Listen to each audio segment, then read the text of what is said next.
On today's show, a completely bogus Alperen Sengun trade rumor, plus what does a successful summer league look like for the Houston Rockets? Keys for Reed Sheppard, Cam Whitmore, and AJ Griffin, plus a new Toyota Center jumbotron on the way. It's all coming up on today's Locked On Rockets.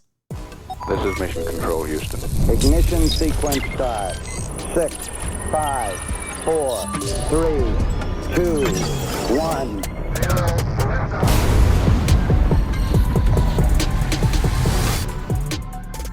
Houston Rockets basketball is back, baby, as we get set to tip off Las Vegas Summer League against the LA Lakers. What's up, and welcome to another edition of Locked On Rockets, your daily podcast home for everything Houston Rockets basketball. As always, I'm your host, Jackson Gatlin, native Houstonian and credentialed media member. I'm also the host of Locked On NBA Mondays. Be sure to follow along wherever you listen to your podcasts or on YouTube. Just search Locked On Rockets. Be sure to like, comment, and subscribe. That's the best way that you can help our show out, is to go comment anything below the YouTube video, swing by, do a drive-by, say go Rockets, or just come say don't trade Alperen Sengun to the Knicks because it's stupid. And as always, thank you so much for making Locked On Rockets part of your day every single day, whether it's on your way to work, on your lunch break, in the gym. Thank you for being an everydayer.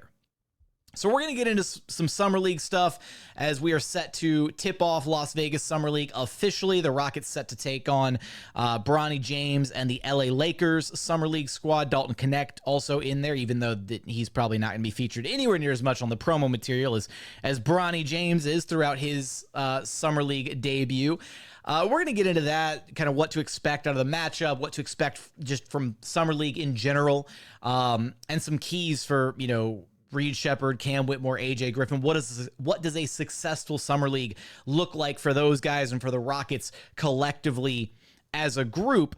But first things first, we got to deal with some stuff here in segment one. And that stuff is a tweet by Mark Berman of the New York Post that ruffled some Rockets feathers, if you will. So let me read this verbatim. Mark Berman, who covers the New York Knicks, said, Leon Rose was in the first row of the presser yesterday with Mikhail's mother, so Mikal Bridges' mother. Didn't talk, but he's still cooking. Wants to make big center move after Philly's 2 additions. Heard Houston's Sengun has been on radar, even Detroit's Jalen Duren. And that was before Pistons signed Paul Reed. In tweet. So first things first. Yeah, if you're the Knicks, of course you would love to add Sengun, especially after you just lost Isaiah Hartenstein. I would love to wake up tomorrow morning and have a McLaren sitting in the parking spot where my Hyundai is currently sitting, and that's just as unlikely as the Rockets trading Sengun to the Knicks. Like, I'm so sorry. I don't even know where to go with this, because Sengun's on the Knicks radar. Cool. Sengun is on all 28 other teams in the association beside the Knicks. He's on their radar too, because he's one of the best, most promising, talented young players in the association that just averaged a cool 21, 9, and 5 on insane efficiency and is one of the best young bigs in today's game. All 29 other teams would love to get their hands on Sengun. So this report, if I can call it that, is not really based in reality, because you look up and down the Knicks roster and there isn't a single player that the Knicks have that I would trade Alperen Sengun for. None of it would make sense. It is a ridiculous proposition to even consider. I really don't know where else to go with this other than, I saw a lot of Rockets fans getting, very disgruntled over this report from him, and then suddenly worrying about, is the organization gonna suddenly trade Sengun? I can confidently say right here that Sengun is not going anywhere. It's not going to happen. Not to the Knicks, at least, not in a deal like this. Now, if a superstar, if one of the top 10 players in the NBA becomes available somewhere down the line, then I think realistically, Rafael Stone and the Rockets front office would consider trading anybody on this roster. I still don't believe that there is a single untouchable player on this Rockets roster. Anybody could be had for the right price, for the right return, but there isn't anything that the Knicks have. And the delusion, I'm so sorry, the delusion in some of these comments, one of the top replies to Berman's tweet was, I'm guessing a Knicks fan saying, Randall, 2 protected firsts, 2 pick swaps for Sengun and Dillon Brooks.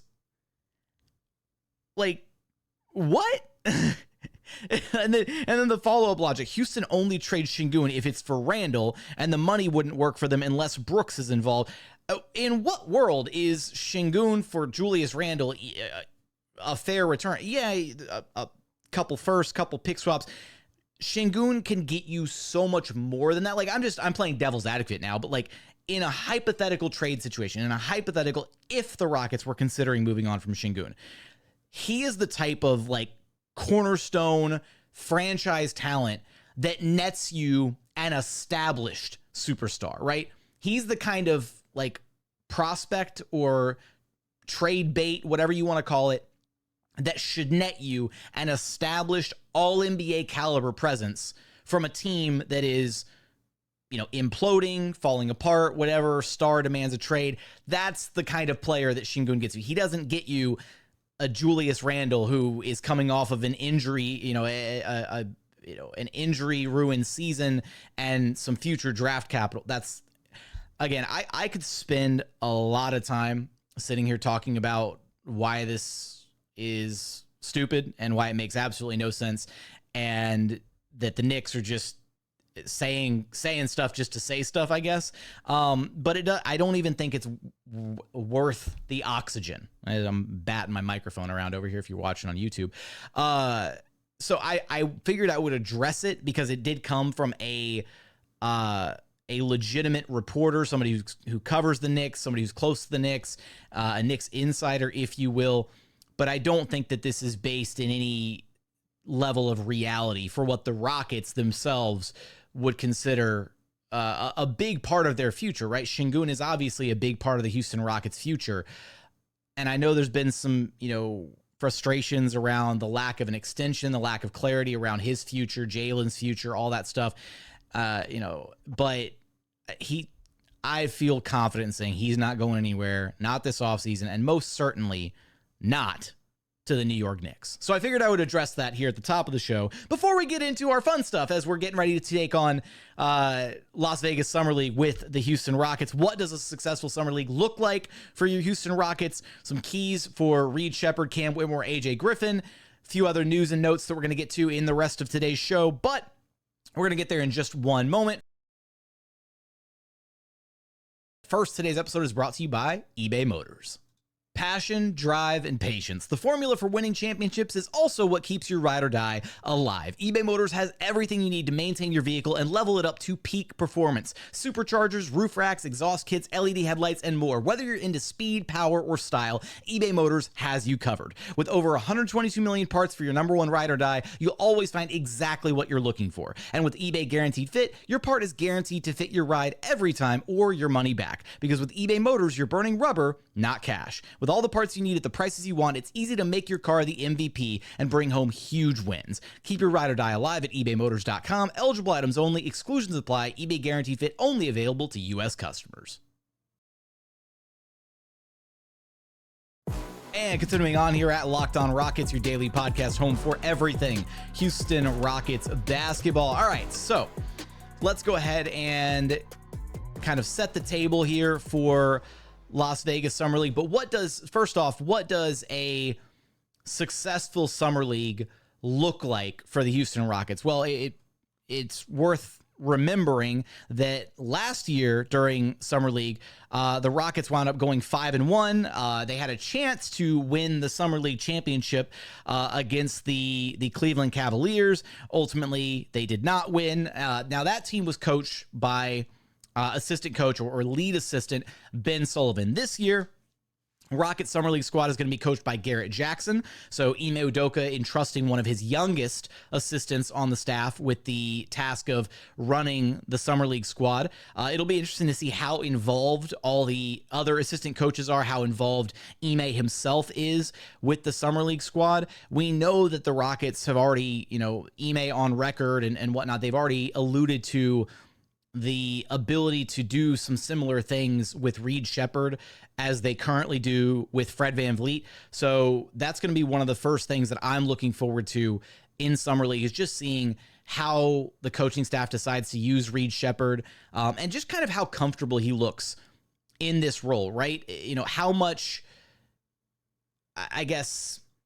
how much leeway is he given when it comes to running the offense, right? How much of it is going to be designed sets? How much of it is going to be simple actions? How much of it is going to be Reed Sheppard just kind of out there doing his thing and creating for teammates? Or are we going to see a lot of, Cam Whitmore breaking down the defense? AJ Griffin has, some ability and wants to be able to kind of showcase his talents, and maybe he tries to step outside of his comfort zone and do a little bit more. But for me, I think a successful Summer League for the Rockets would be one where you walk away and you feel confident that Reed Sheppard was the right pick. Now, I already feel that way, but to draw some comparisons to, say, last Summer League, right? Amin Thompson and Cam Whitmore absolutely crushed it. Like, Amin, he only played the one game and obviously got shut down due to the ankle injury. It was really disappointing. But in that one game, we saw so much from Amin Thompson. We saw flashes. We saw so much of everything that he could be. And I think that's really what you want to see at Summer League. There's going to be mistakes. There's going to be problems. It's not going to be perfect. And the Rockets are not going to step out and be like this juggernaut at Las Vegas Summer League, despite what, I don't know. You know what? They might actually be, because they've got the reigning Summer League champ or Summer League MVP on their roster in Cam Whitmore. Now, it's going to be very similar as far as like expectations, right? Cam is likely to play 2 games, maybe 3 tops. I think he'll probably play 2 and then get shut down, just like last year where Jabari and Tari both played a couple games and then they got shut down. The goal is just let Cam Whitmore go out there, let him go to work, let him prove that he's the best player on the floor, see how much he's grown from the end of the NBA season until now. And I think it's also about giving Reed Sheppard some weapons, right? I think last year the goal was you had Amin Thompson out there and you just drafted this guy who's supposed to be potentially your point guard of the future, this elite floor general, court vision, all that. You wanted to give the guy some weapons to work with in Summer League rather than the usual ragtag group of, Exhibit 10 guys and whatnot who maybe can't even shoot the basketball, all that stuff, right? You wanted to give him some guys to actually dish it to see his passing on display. I think that's a little bit the goal here with Reed Sheppard as well, is the Rockets are likely going to entrust Reed Sheppard with running a lot of, if not all, of the Rockets offense in Summer League. So you want to make sure that he has the right weapons around him so that you can really get a feel for how he looks when he's running the offense, right? I do think that looking back on some of his film, at Kentucky I'm very curious to see how he's going to look when he's pressured by legit NBA size defenders. There were definitely some moments in college where you could tell like he's perfectly comfortable with the ball. He's polished. He makes good quality reads, but there's also times where, bigger, stronger, faster defenders can pressure him a little bit, maybe take him out of his comfort zone. And so I'm just curious to see how he reacts to that at Summer League, because it's not even like Summer League isn't even the real NBA yet. It's definitely a step up in the level of competition. And you've also got guys who are going to be vying for NBA contracts and trying to carve out a place for themselves in the NBA, in the league. And because of that, you're going to have guys playing at 110% effort at all times that they're on the court in Summer League, because this is their chance to carve out a spot on an NBA roster, to put themselves on the radar of a team that might want to pick them up, even, bringing them in on a 2-way deal or something like that. So how does Reed kind of respond to all of that? Does he look like the polished, calm, maintaining poise, presence, everything that we would want out of a lead guard, or does he get a little frazzled, right? Does he look uncomfortable at times? Does the defense pressure him? Is he able to still create? Is he able to generate his own offense or offense for his teammates? That's going to be the number one thing, right? Does Reed Sheppard look like the number 3 overall pick after even a couple games at Summer League? I do think that outside of that, outside of, Reed Sheppard just stepping in and trying to do his thing, I want to see what the Rockets actually run defensively. Like, it's going to be really interesting. They're going to have I more or less the expectation, right, for the starting lineup. Obviously, you're going to have Reed Sheppard out there. You're going to have Cam Whitmore, and you're going to have AJ Griffin. Those 3 are absolute locks for the Rockets starting lineup. I think it's a pretty solid bet that you're going to have N'Faly Dante starting at the center position.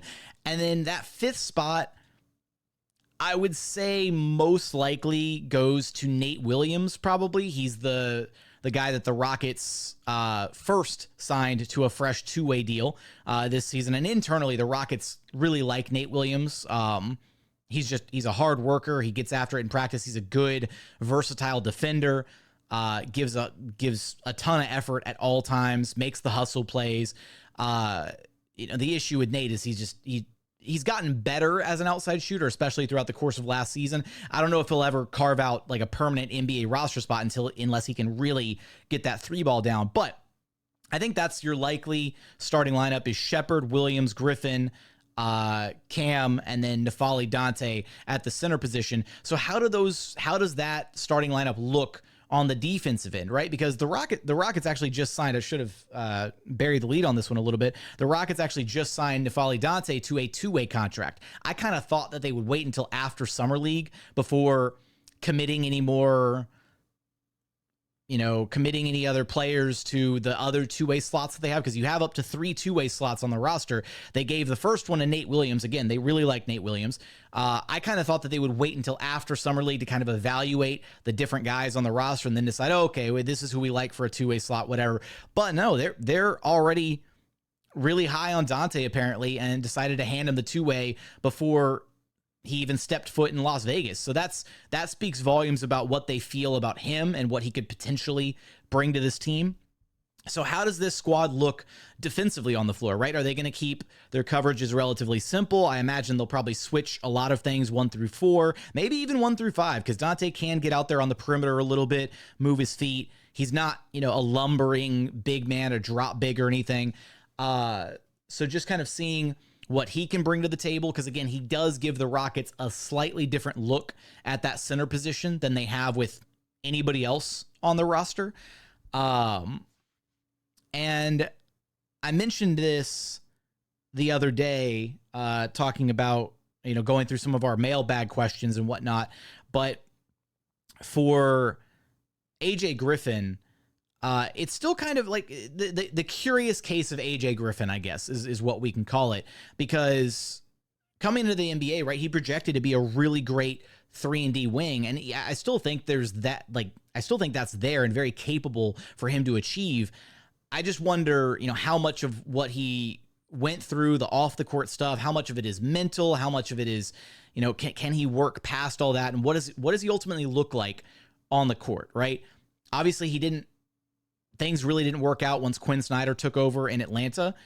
Hopefully, Ime Udoka and this Rocket coaching staff is more, suited to his play style, or the Rockets, the way that the Rockets like to play is better suited for what he can bring to the table. Although I still struggle to imagine why AJ Griffin couldn't succeed in Atlanta, which again raises some eyebrows. It makes me think, well, if he couldn't make it work there, Quinn's a good coach. So, what are the expectations? I'm trying to keep expectations kind of low, I guess, for AJ Griffin, because if he works out, amazing. Great get for the Rockets. Got him for basically nothing. A mid-tier second-round pick. And if you could turn that into a serviceable 3-and-D role player, a guy who's shooting, something like 37, 38% from downtown, that would be a huge pickup. But at this point, I'm not even trying to expect that. I just want to see that he can come out, play solid above average defense, and just knock down his open shots, right? I don't need to see him create off the dribble. I don't need to see him breaking down defenses. I don't need to see him doing anything extra other than just what he would reasonably do within the confines of the Rockets offense at the NBA level, not at the Summer League level. I don't need to see him try to be the man in Summer League. Just go out there, prove that you still belong on an NBA roster, prove that you still have it, showcase what you can do, and hopefully it leads to something more material down the line where the Rockets actually think they have something in this guy rather than just, he's not going to work out down the line.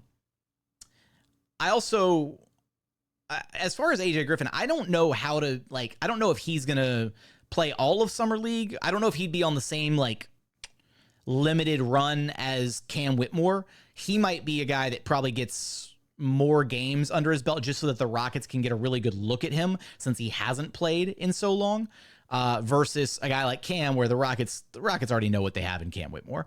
So with that, want to talk a little bit about what to expect on the other side of things with the LA Lakers, the first team that the Rockets are going to be matched up against in Summer League, as well as key you guys in on what to expect as far as content while I'm in Las Vegas, expectations for how we're going to handle media and interviews and all that stuff, as well as the new jumbotron waiting for fans inside Toyota Center. We're going to get there in just one moment.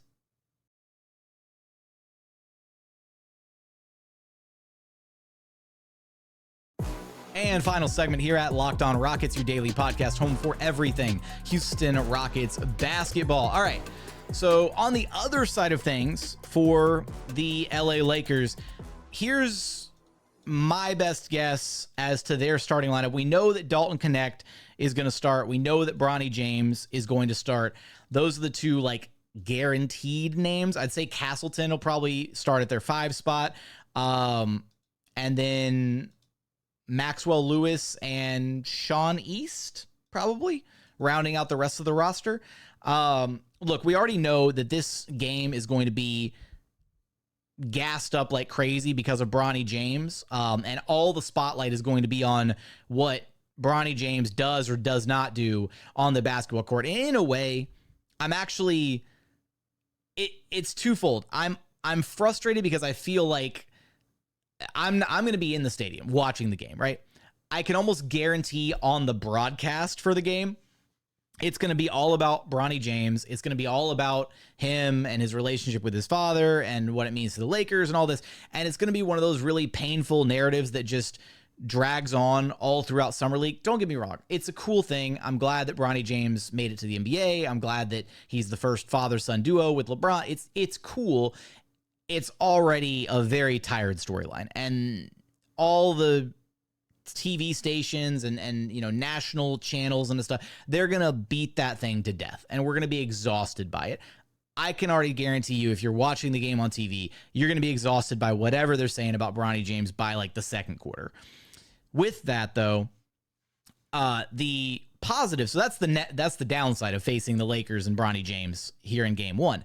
The upside is, if the Rockets embarrass the hell out of them, it's going to be really cool because obviously a lot of eyes are going to be tuned in on this game because of Bronny James. And it's a great opportunity for Reed Sheppard to showcase who he is as a player, right? And put himself on everybody else's radar, right? Make a name for himself with all eyes on him, all eyes on the Rockets and Lakers in this first Summer League game, and just go out there and play your game, right? Be you and impress everybody, right? There's going to be a lot of pressure on this game because it's not like there's stakes or anything. It's not a playoff game, but just knowing that the audience is going to be a lot bigger probably than a traditional Summer League game. Very similar to last year, right? With Summer League games featuring Wemby, where all of France was tuning in, and Thomas and Mack Center was just absolutely packed to the brim.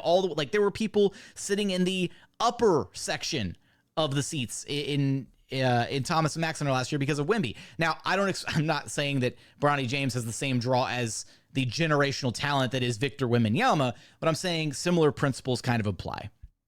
And then there's not a lot to be taken away from the coaching aspect. I know I mentioned early on, right? Garrett Jackson will be coaching the Summer League roster instead of Ben Sullivan this go around. I think that's just interesting from the perspective of Ime kind of trusting, a different voice on his coaching staff to step up and handle the summer league responsibilities. Maybe it's just as simple as Ben Sullivan didn't want to do it again, and he like pulled rank, and he was like, I'm the senior, I don't want to deal with summer league. Make Garrett do it. That said, it is cool to see him kind of trusting one of the younger coaches on his staff to go in, handle summer league. And then on the Lakers side of things, we don't know what to expect, right? With JJ Redick and his coaching staff that's been cobbled together in the last, week and a half, 2 weeks. So I have no idea what to expect out of what the Lakers are going to try and do out there on the floor. But I think it's going to be a Rockets win by a landslide, honestly. When you look up and down the rosters as far as just the talent on both sides, I think the Rockets should have this thing in the bag. I think it's going to be a blowout by the fourth quarter, honestly. That's my very confident, comfortable prediction here in the show is we're going to see a Rockets blowout by the fourth quarter, guaranteed. I think Cam Whitmore goes for an easy 20+. I think N'Faly Dante picks up at least 10 rebounds. AJ Griffin hits 2 threes. Reed Sheppard hits 3 threes and has 4 dimes. Those are some of my official predictions for game 1. And I cannot wait to circle back and see how wrong or how right I was on those few points. But what did I want to tag in here? I had something else in my notes that I wanted to. Oh, here, I wanted to get to this one thing. So the Rockets are slated for 4 games in Summer League. They start off against the Lakers, then they take on the Wizards, they've got the Pistons, and then the Timberwolves. So those are the 4 games on the schedule currently. They will play a 5th game on either July 20th or July 21st. So again, they take on the Lakers Friday, July 12th. Sunday, the 14th, the Rockets take on the Wizards. Then Monday the 15th, so they play a back-to-back. Monday the 15th, they play the Pistons. And then Thursday the 18th, they play the Timberwolves.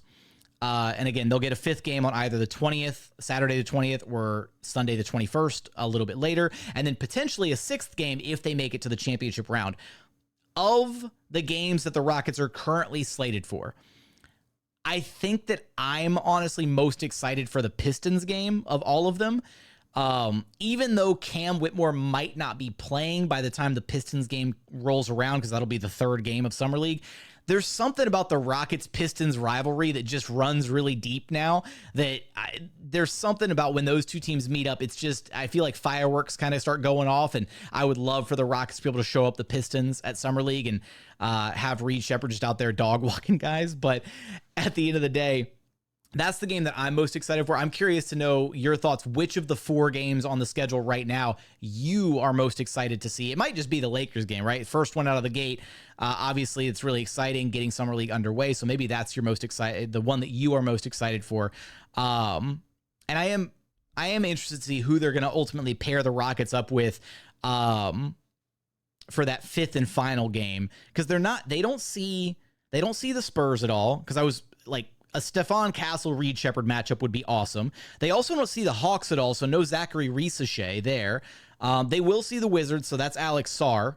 But as far as other top picks, I guess they'll get Ron Holland with the Pistons, but I feel like this is the first time where maybe like the Rockets haven't had multiple games against some of the other top picks in the lottery. It's basically just Alex Sarr and then Ron Holland. So the 2nd pick and the 5th pick versus the 3rd pick. I feel like historically they've done a better job about matching up the top picks against each other in previous summer leagues, but maybe that's just, my memory betraying me here. Anyways, which of the games in Summer League are you most excited for? What are you most looking forward to seeing out of the guys in Summer League? Drop your thoughts in the YouTube comments. Last thing that I got for you here before we wrap up today's show. The Rockets apparently, and this is news to me by way of Reddit of all places. Shout out to r/Rockets, a great place for Rockets information and fandom. Share your thoughts and opinions over there. A lot of great individuals over on r/Rockets. There is a very blurry photo posted to that. So, and I have since that photo has emerged, I've reached out and tried to ask if I can get some some maybe legitimate information about the Toyota Center renovations and what they're doing with the jumbotron. But what it looks like is the Rockets are completely updating the jumbotron, and they're making it one of those fancy jumbotrons that like wraps all the way around and is open in the center so that people who are sitting in the courtside seats or in the lower bowl can look up and actually see the scoreboard and see like the inside of it. So it's like a ring. And then there's like screens on both sides, it looks like. So love the Rockets for doing that. Love that they're adding that to Toyota Center. The Fertitta family's been dumping a ton of money into renovations and all sorts of stuff at TC. So to add yet another new piece of fancy brand new jumbotron for the start of this next season is going to be really exciting stuff. I'm sure we'll get either a PR release or if I can dig and get a little bit more information on it, I will. And then obviously I'll relay that information here. But that's some exciting news for the Rockets. And then last thing, just what to expect out of Summer League from a coverage perspective.